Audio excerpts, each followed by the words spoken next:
Eh bien, une nouvelle fois, je vous embarque avec moi dans une autre réflexion, et que cette fois aura pour propos le bien et le mal.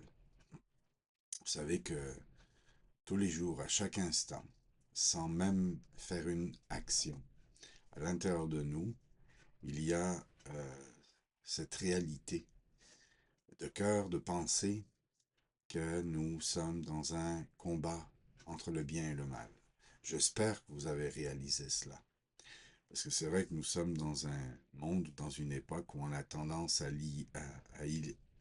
éliminer ou à vouloir se débarrasser de cette pensée, d'avoir apporté un jugement sur nos actions. Et c'est justement faire la preuve de notre immoralité par rapport à notre comportement qu'on a et nos actions qu'on a à pratiquer tous les jours. Nous sommes dans un défi, dans un combat incessant, savoir si ce que l'on fait, ce que l'on pense, ce que l'on dit, euh, quelle en est la source. Alors nous sommes face à ce combat entre le bien et le mal.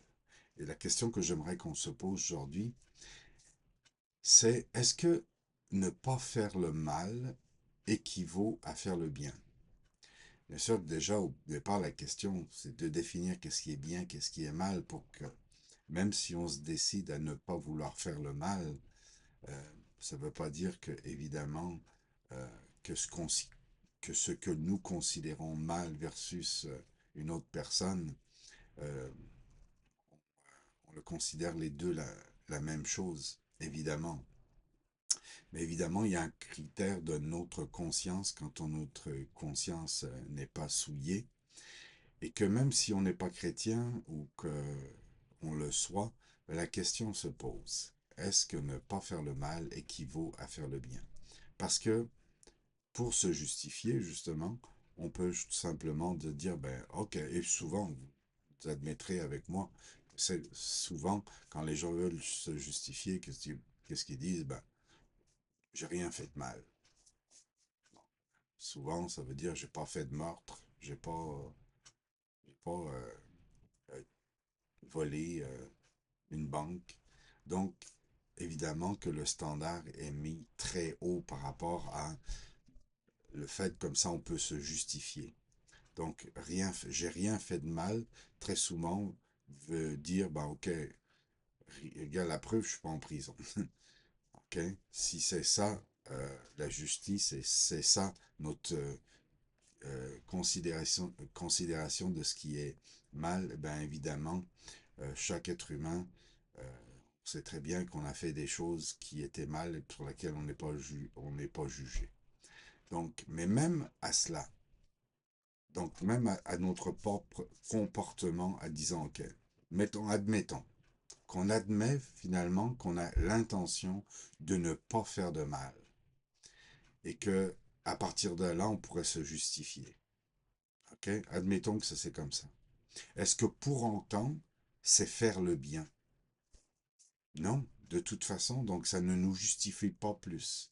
Ne pas faire de mal, ok, c'est le commencement de reconnaître qu'il y a des choses qui sont mal. Mais ça ne veut pas dire que nous sommes engagés dans un chemin où nous voulons faire le bien. Et la pratique du bien, on le sait bien, que de toute façon, la, la, la définition la plus simple, ben, c'est d'aimer. Tout le monde le sait, on n'a pas besoin de faire un doctorat pour cela. C'est que le bien, c'est d'aimer, c'est l'amour, c'est la paix, la joie, la justice, la bonté, la bienveillance, toutes ces choses-là. Donc, je vais vous sortir un verset qui dit ne te laisse pas vaincre par le mal, mais surmonte le mal par le bien. Si notre objectif n'est pas de faire le bien, eh bien, on ne surmontera pas le mal. C'est-à-dire qu'à l'intérieur de nous, il y a une lutte. Si c'est pas un rejet du mal pour un choix du bien, il n'y a pas de possibilité de victoire et de pouvoir se regarder à soi-même comme quelqu'un qui est dans une démarche. Et nous savons que nous sommes tous disqualifiés parce que finalement, au bout du compte, nous sommes tous pris par notre propre justice. Et que notre propre justice ne suffit pas, et ça prend une justice, comme on a déjà dit, pas seulement celle d'un gouvernement, parce que les gouvernements ont chacun leur justice, ça prend une justice pour tous, qui est la justice de Dieu, et qui englobe à partir de ce moment-là tout le monde. Dans 1 Pierre 3, 10 et 11, ça nous dit, « Si quelqu'un en effet veut aimer la vie et voir des jours heureux, qu'il préserve sa langue du mal et ses lèvres des paroles trompeuses. » Et ô combien des fois on se trompe soi-même dans nos justifications. Qu'il s'éloigne du mal et fasse le bien. Qu'il recherche la paix et la poursuive. Voyez-vous comment c'est facile de se justifier, vouloir juste s'écarter du mal selon notre propre définition de ce qu'est le mal, alors qu'on ne cherche pas à vouloir faire le bien, et encore une fois, pardonner à ceux qui nous font du mal.